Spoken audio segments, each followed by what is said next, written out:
Nowadays, I have the impression that everything is political. It's even tiring that they politicize everything. The food you eat, with whom are you sleeping? It's even ridiculous, no? And Bitcoin was not able to remain immune. And I think uh, now there is uh, some political spectrum taking the side of Bitcoin. So it's no wonder why Trump joined the Bitcoin conference. I would like to get your thoughts on Okay. the relation between Bitcoin and politics these days, whether Yes. it makes sense or was it expecting. How do you Okay. see that?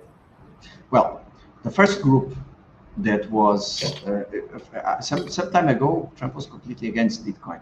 Actually, he changes his mind quite frequently on some topics, and this is one that it was like 180 degrees change. He was more aggressive before than many other politicians, and now he's more pro than many other politicians. It's interesting.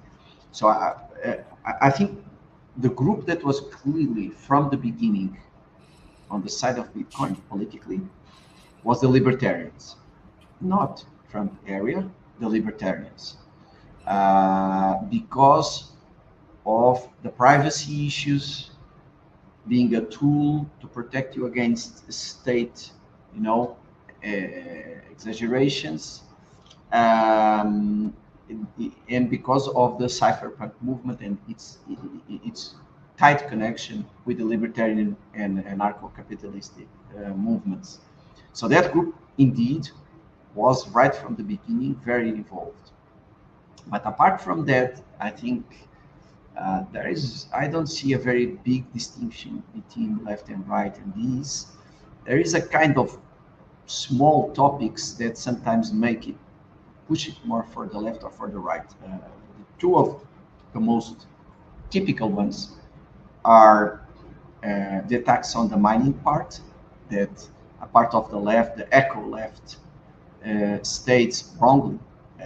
We don't have time to discuss about that, but there was a very recent documentary called Dirty Coins that I recommend.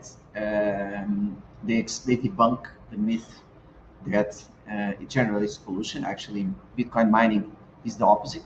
It is one of the biggest forces helping renewable energies and helping make grids stronger. So, but a part of the population fell into that lie.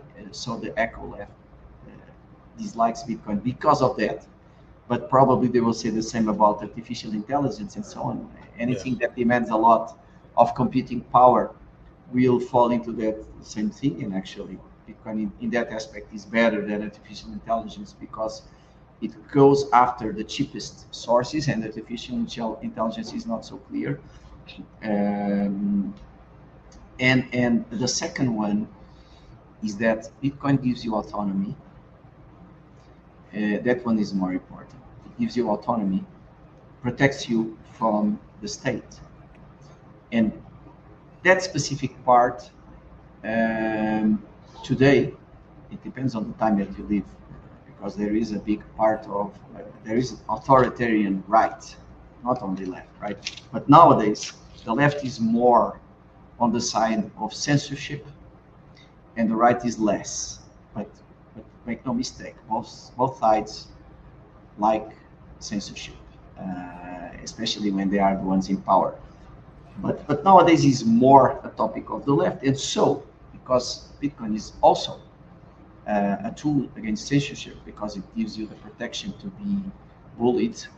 Um, a part of the left is more against, and a part of the right is more pro. But I don't think that is a very strong distinction, and I don't think it will last.